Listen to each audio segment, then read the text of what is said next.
Hi, this is the Karaoke King, highly functional autistic Johnny. Freedom Vlogs. It is the 31st of the 1st, 2018, 6:22 at night.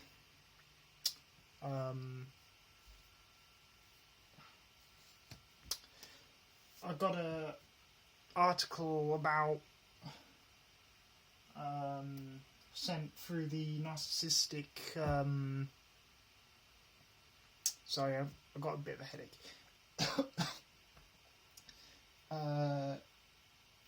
Recovery channel? Network? I'm trying to remember what it's called. Narcissistic Abuse Recovery Support Network. And so I'm getting compilation things in my head about my family, right? Family dynamic with narcissism.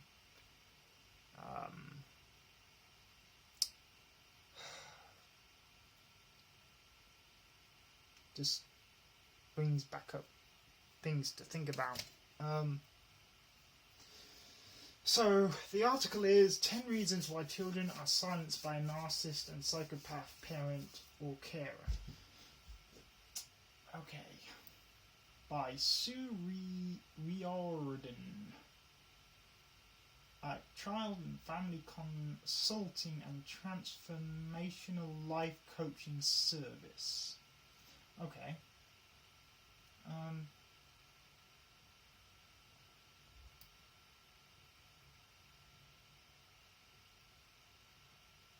So I'm going to take out the key points.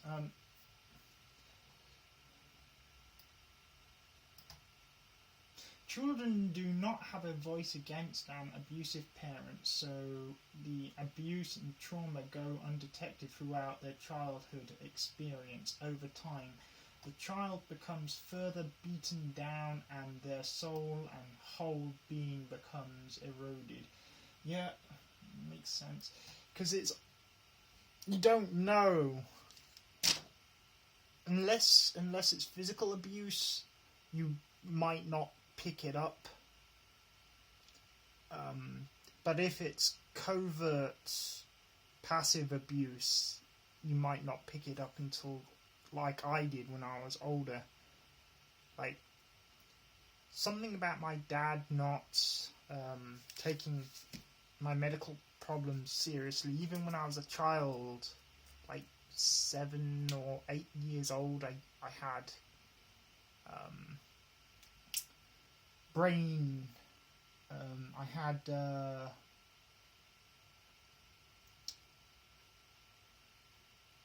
like loss of balance, and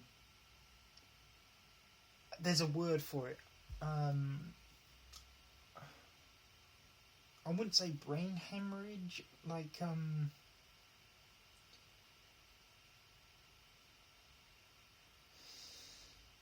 but he never took it seriously. He's half the time he thought I was faking.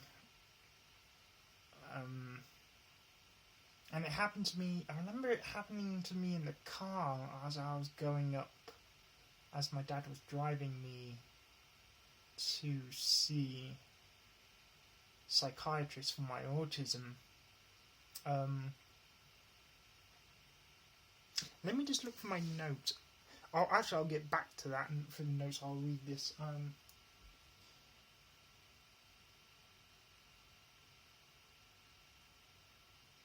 So yeah, the kids will adopt protective strategies to avoid the abuse. If they are unable to physically avoid the abuse, they will do all they can to emotionally block out the intensity of the pain and trauma.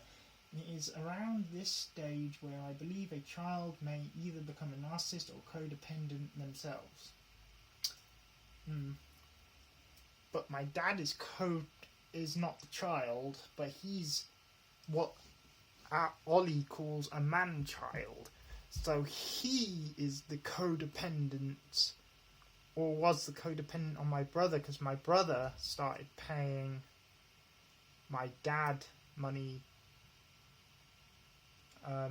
to pay his bills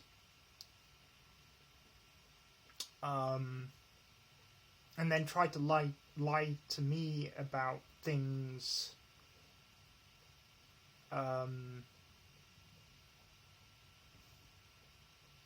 to get me to pay him more money, and then triangulated the family against me.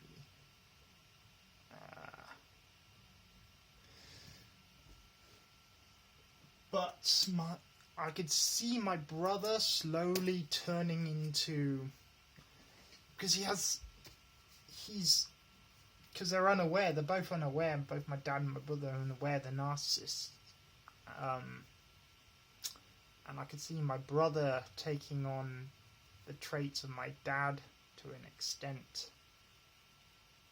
Even when my mum said, "Oh, no, he will leave and go and work on the farm away from my dad."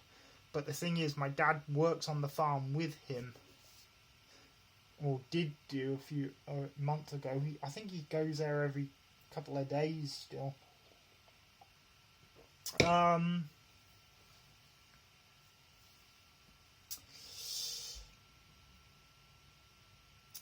Yeah, so my brother is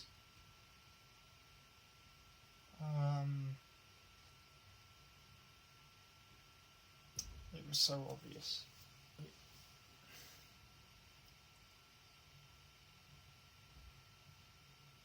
It's a good thing I had my neighbour who knew about narcissism, and she was like a helper, and she helped me realise it to an extent. Well, not just that, but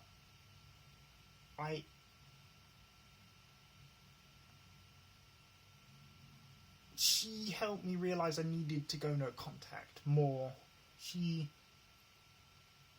encouraged that, because I told her all the stuff that was going on in the house and all the stuff, and it was not healthy for me. And yeah, both my mum and her agreed. Even though they never met, they both agreed on that part. They never met each other. And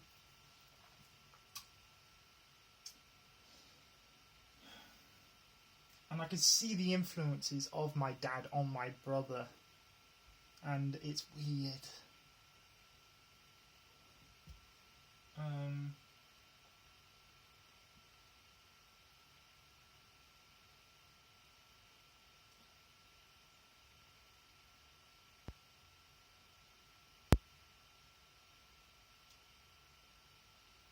So the developing brain, child's brains are still developing and are not equipped to dealing with unimaginable and traumatic experiences. Children have enough to deal with navigating throughout their lives, trying to forge relationships, which are the most important thing growing up. Children want to feel loved, wanted and accepted, and therefore when their closest relationships are damaged, damaged thought abuse, they do not have the comprehension to make sense of the world. Yeah, that definitely makes sense. Because if you're lucky enough to see the abuse, you can't comprehend off the top of your head why this is happening, because it's not something that's normal, but it's not something at the same time that you would pick up on out of the blue. You wouldn't get the whole understanding of it. You might get little bits here and there which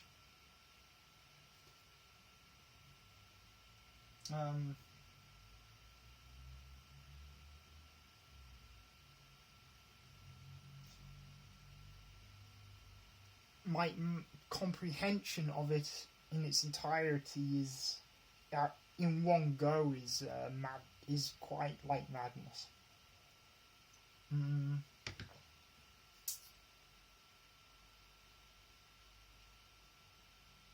Yep, definitely. Guilt and shame. But I want to see if that merges in my brother. It's hard to tell. If my brother's blaming himself.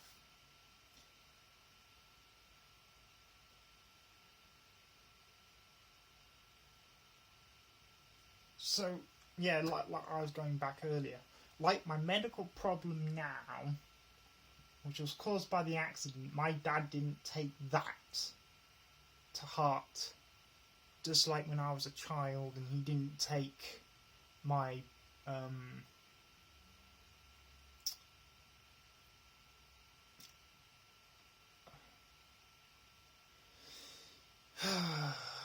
my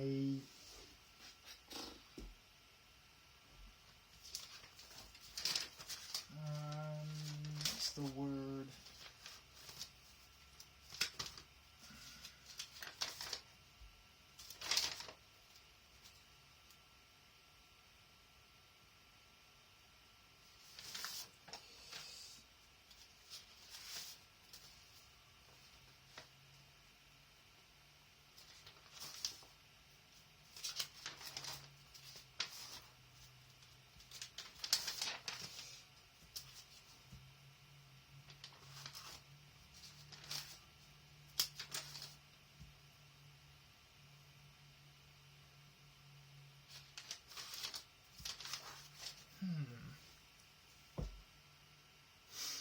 Why can't I remember that word?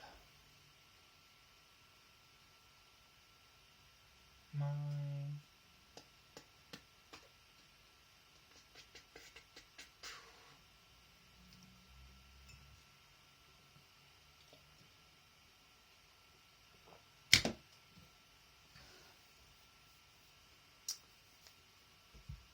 seizure. It was a seizure. That's it.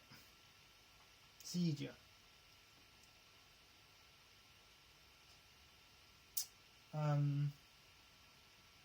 Because I think the deplorable state of the small bungalow we lived in might have enhanced the seizure or made the seizure.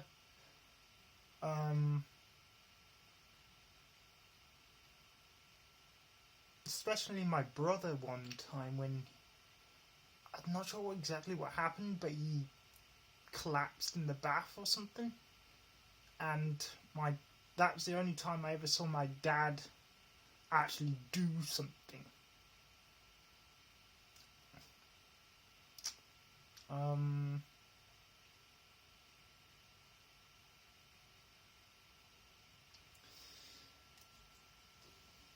Sorry, it took me a while to remember that word, but I shall continue.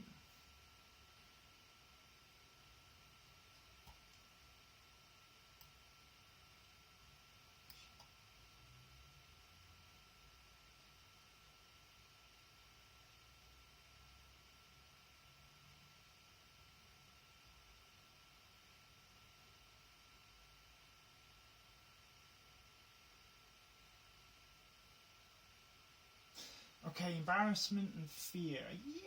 Yeah.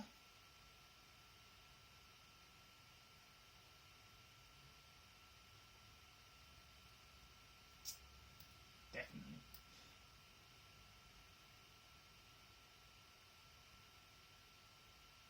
Yes, fear of it, of extended family and friends. I could say that for my mother. Because trying to explain it to my mother, and because she's German, I think there's...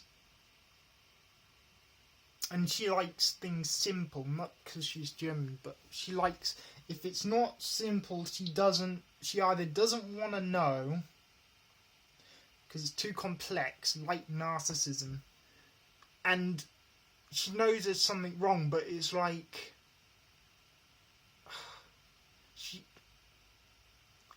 Then again, my brother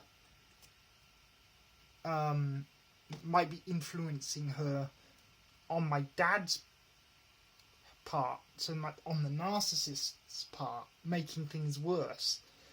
Like a narcissist does.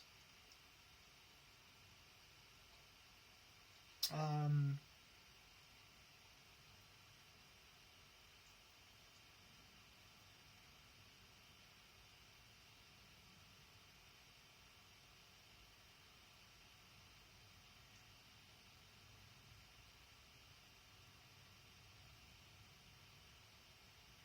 yeah, children don't know how to put the abuse into words. Yeah, I agree with that. That is.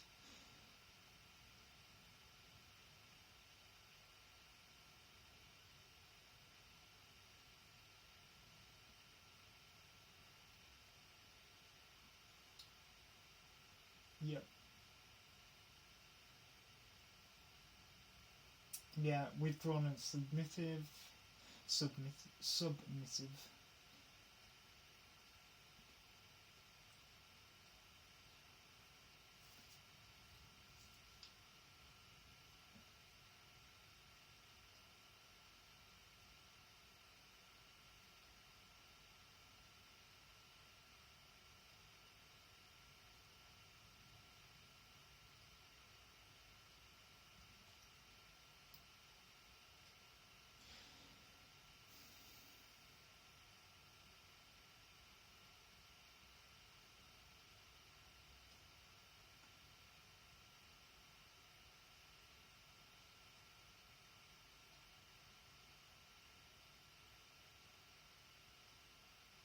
Yeah, abused child is isolated, unloved, and abandoned.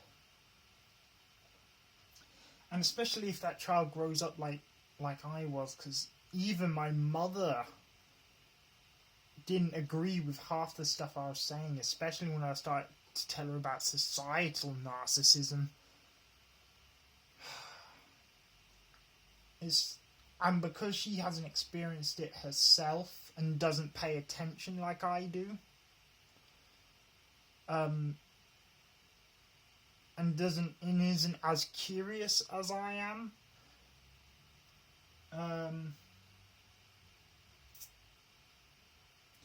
she just discludes it, right? Like many people do. Which just made the whole thing more weird to deal with.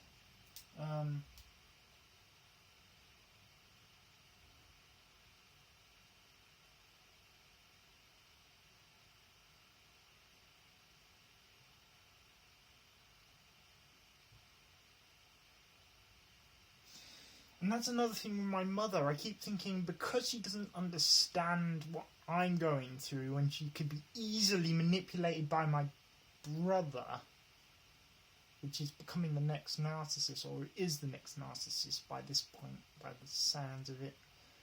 It's hard to trust her, even if she isn't a narcissist herself, because she's easily swayed.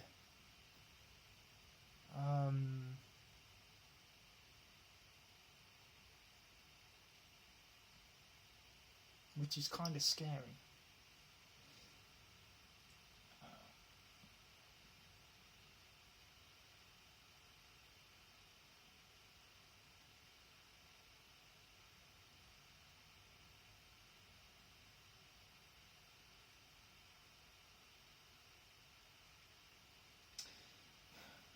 Instead of lacking the need of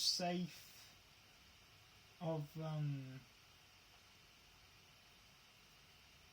of a caring adult, the basic need.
hand, children learn strategies of protection from an early age in abusive environments. The sounds of domestic abuse in our home and the screams from our mother would have my siblings and I run for the mountains. We would huddle up together in our beds of reassurance and comfort while waiting for the sounds of silence when the fighting would stop and it was clear for us to raise our heads again, so we could come out of the hibernation. Fear-stricken and shaken, we would tremble knowing that the evil giant was abusing our mother again. Until the next time, none of us would mention the domestic abuse again. It was like living in a war zone, waiting for the sirens to go off. We have become so desensitized to it that we would be just relieved it was over until the next time. Yes, same with my dad, because I don't think all narcissists are like dirty, and some of them are and some of them aren't, because some of them, I guess, like being clean, but my narcissist was the dirty type and liked to blame his mess on others. He was kind of a hoarder. He never really cleaned, and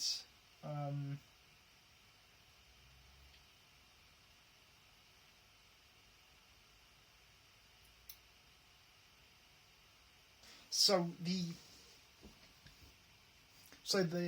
dirtiness of the house would affect your lungs when you breathed, right? Every time I go into the kitchen, and even my mum could sense it, and like they got desensitized to the overt violence, my desensitization to the covert tactics of the disgusting stuff I had to live in at the time,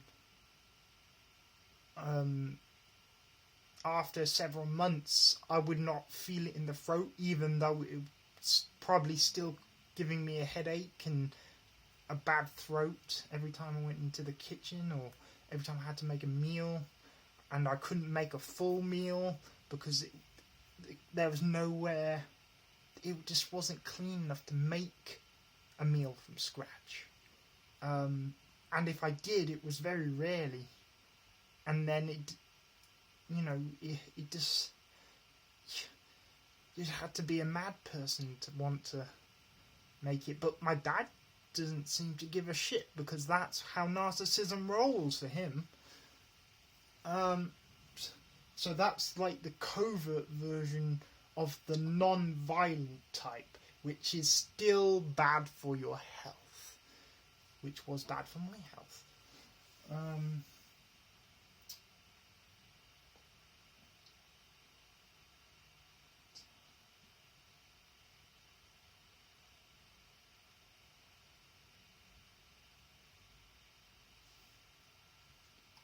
Okay, so Warzone, yeah, I read that.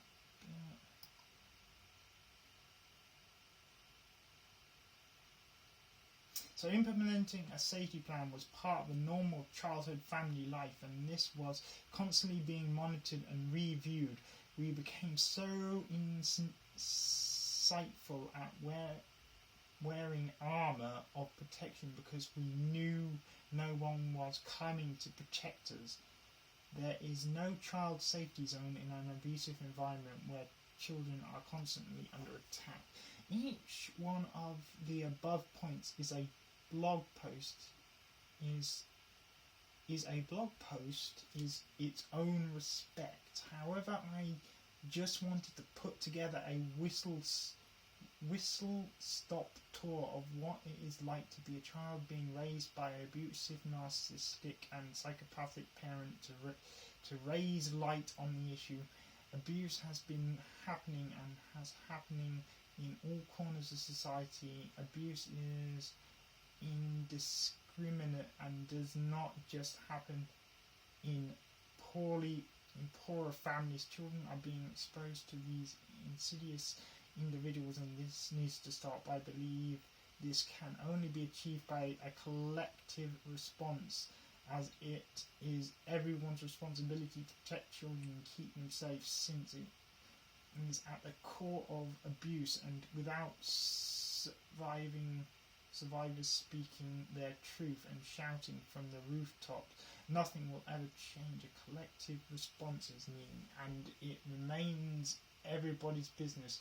Children cannot and should not have to adjust to survival strategies in an attempt to keep themselves safe. It is my mission, not only as a survivor but also a carrying adult, to challenge and be a voice for children, past and present. Abuse festers in the dark, so please start sharing your light and be a champion for children's rights. A child's home should be their child's safety zone, not a war zone.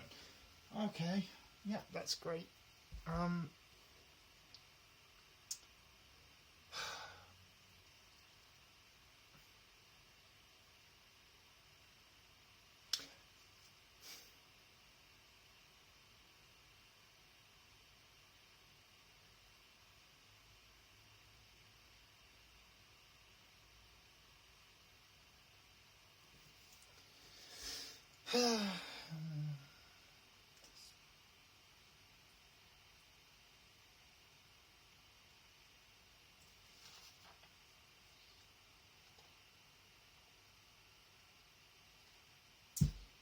Yeah.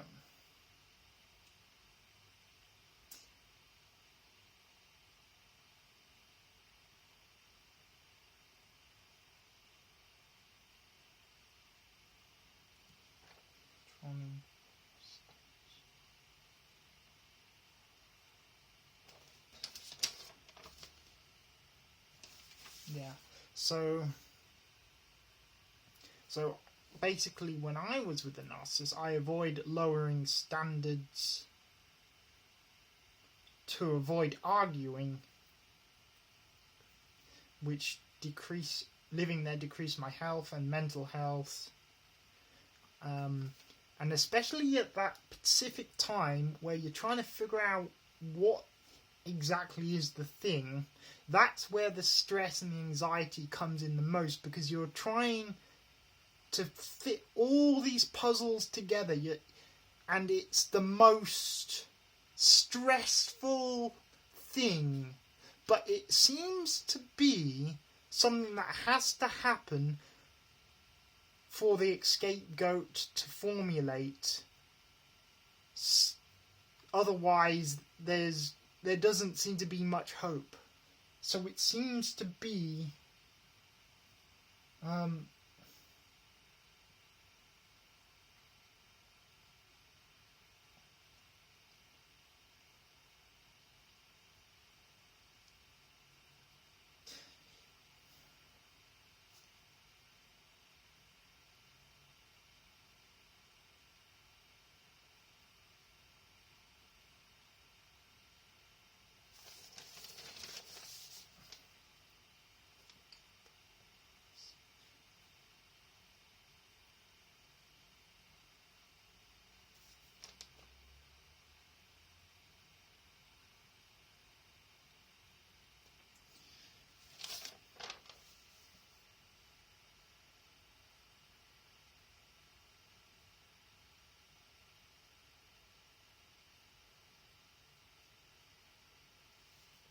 so I did weigh all the pros and cons of leaving and staying. Pro, I'd save more money. Cons, I would be in an unhealthy environment. I'd be more sick. I'd be more prone to manipulation. And if the narcissist found out, like anyone who tries to leave a narcissist, if they If the narcissist finds out, because the biggest fear that the narcissist has, I keep hearing, is that they don't want to be left alone. So just the anxiety alone of trying to keep my shit together and getting out without the narcissist being more diabolical and preventing the scapegoat / me from leaving is stress in itself. On top of the stress you have prior to trying to find out what's actually happening to you and the environment one is in. And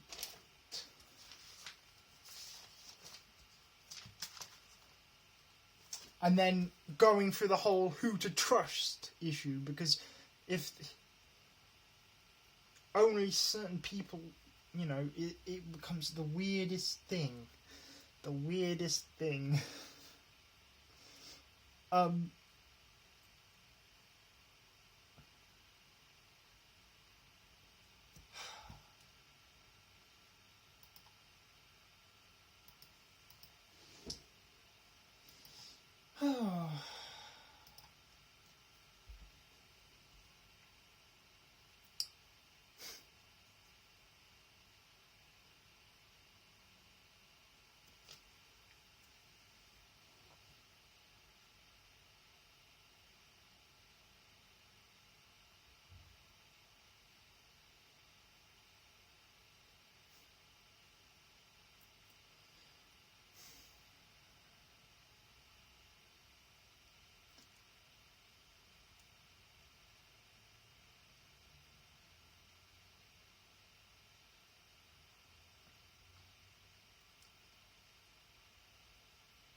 Okay.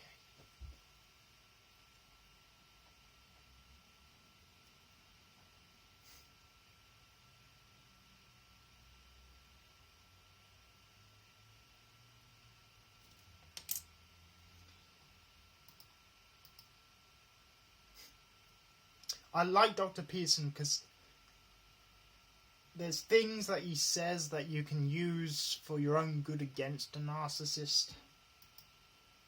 Like this one. With Fantasia, you'll be able to make a mini. This one will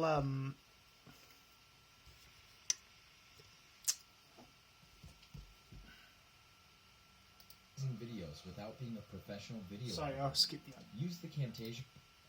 The way. So, this is accept the tragedies in your life, because you can't if you have a tragedy like narcissism, you can't really change the past, but you can change your future.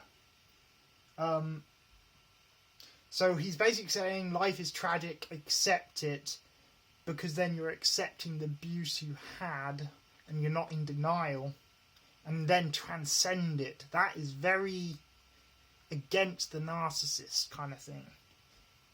Or other things that can relate to that. To be in the world is to orient yourself to the highest possible good you can conceive, because you don't have anything better to do. You also say that you encourage people to take on as much responsibility as they can, and because this constitutes a meaningful life. And this is, I find this quite interesting. You know what is meaningful because it is encoded into your body, the notion of meaningfulness. Oh yeah. And it's the deepest. And if you have a narcissist that is codependent on you, or you codependent on the narcissist, you have less chance of having a meaningful life, because then the narcissist is the one that's guiding you, and that's not what you want. That's not what anyone wants. And that's why some of us break free, and that's why some of us become the next narcissist.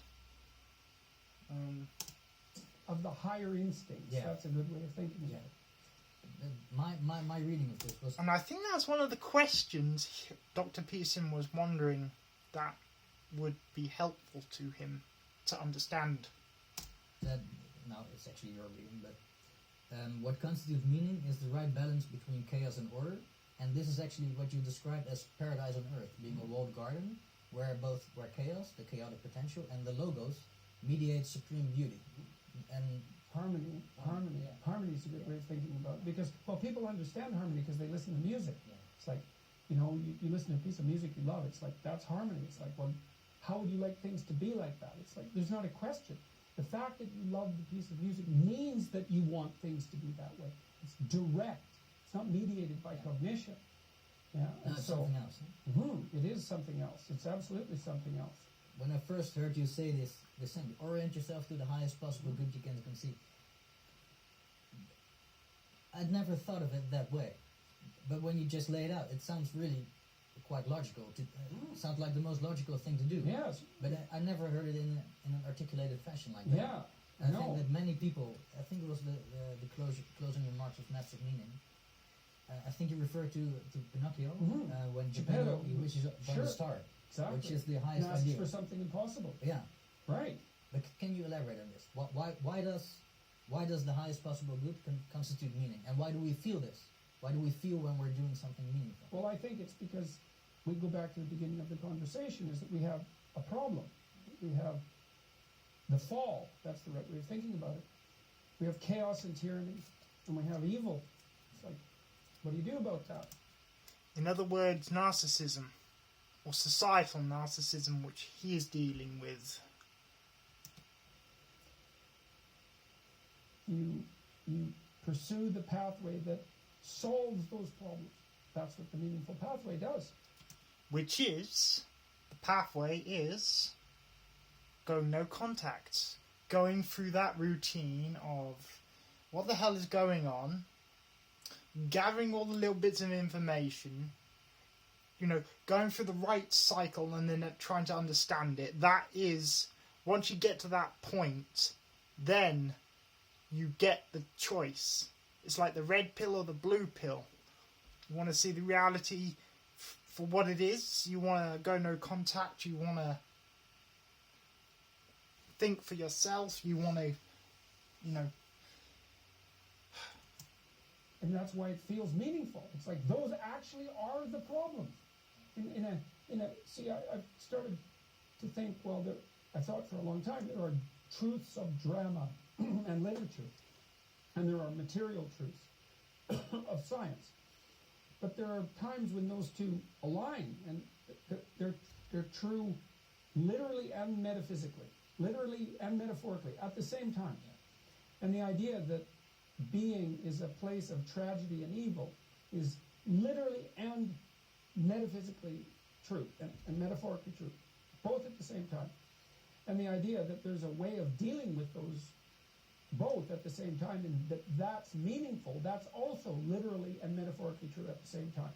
And the reason for that is that because it's true that our eternal enemies are tragedy and malevolence, we've adapted to them, and we can feel, so to speak, when we're contending with them properly. And that feeling of contending with them properly is the feeling of meaning. And just like me and everyone else at the narcissistic recovery, getting meaning back into themselves, and you with me? Yeah. And so there you have it. And the meaning that's produced as a consequence of contending with those properly is the antidote to them at the same time. So, in the Christian story, of course, Christ voluntarily hoists his cross. Okay, so that means a lot of things at the same time. I mean, first of all, it's actually a heavy physical object. Second, it's something you have to hoist up into your shoulders. It's a genuine burden. So it's a genuine physical burden. but it's also a metaphysical burden, because at the same time that he hoists up his cross, he's accepting the burden of his death. And he's doing it, not only death, but suffering in death. And he's doing that voluntarily. It's like, that's the ticket, exactly that. Is to do that voluntarily. It's like, yeah, there's no doubt. Life is tragic and bounded by malevolence. No doubt about it. Accept it. Accept it. Accept it. Transcend. Yes, you've got to accept narcissist. That's coming to yourself. Malevolence is the narcissist. Coming to yourself and accepting it. And this is my take on his work or his teaching, which I call the empirical amalgamation of Dane. Basically, transcending chaos, right?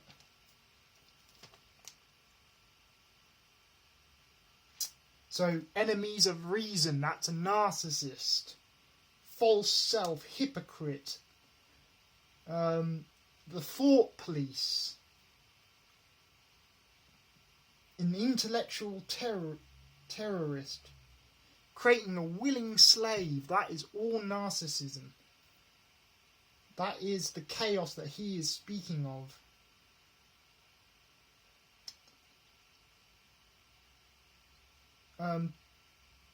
Toxicity, corruption, deception, what the Japanese call tsasumi, or sumi, which is the Japanese sin, which is very different to the Western sin, which is basically enhancing yourself and loving others, which is against narcissism. And then you've got to transcend tragedy, which is everything I just said.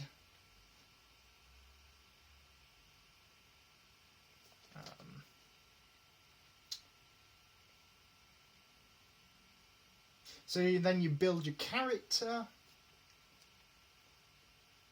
And most of us are psychoanalytically minded, which is more the people that break free from narcissism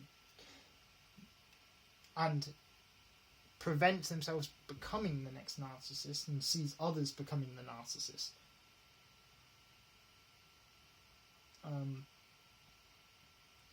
And then you're basically elevated your consciousness, which is what he also talks about.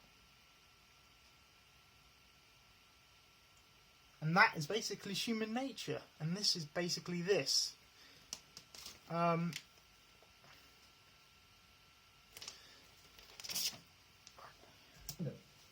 then you transmute it. That's what I've never recovered from that realization 30 years ago. Which is a good thing. Right, that's a good thing. But you know, I would say in many ways I'm a deeply pessimistic person, because I'm very aware of the finitude of life and the suffering that's associated with it, acutely aware of that, and also of malevolence. And then I came across this set of ideas, which I've been elaborating, that we've been talking about, and there's this process that's laid out as an antidote. It's like, tell the truth. Orient yourself towards the highest good you can conceive of, and tell the truth. And just like people escaping narcissism, they, like it is here, elevate their consciousness from the narcissistic lie, which bring forth truth and how nature really is, because the narcissist will never tell the truth, never admit to their crimes. That was what makes them narcissists. So he doesn't know that, and I've been trying to tell him I've been wanting to tell him for a year and a half. It all is there, yeah. So yeah, you build your character. Basically everything here, what he said, is here. And more. That will work. And the strange thing is, it works. It works. But it only works for us when we separate, because really we're saving ourselves from the madness, and the madness is the narcissist, the lie, the deceiver, the chaos, as he puts it. And you transcend truth. It's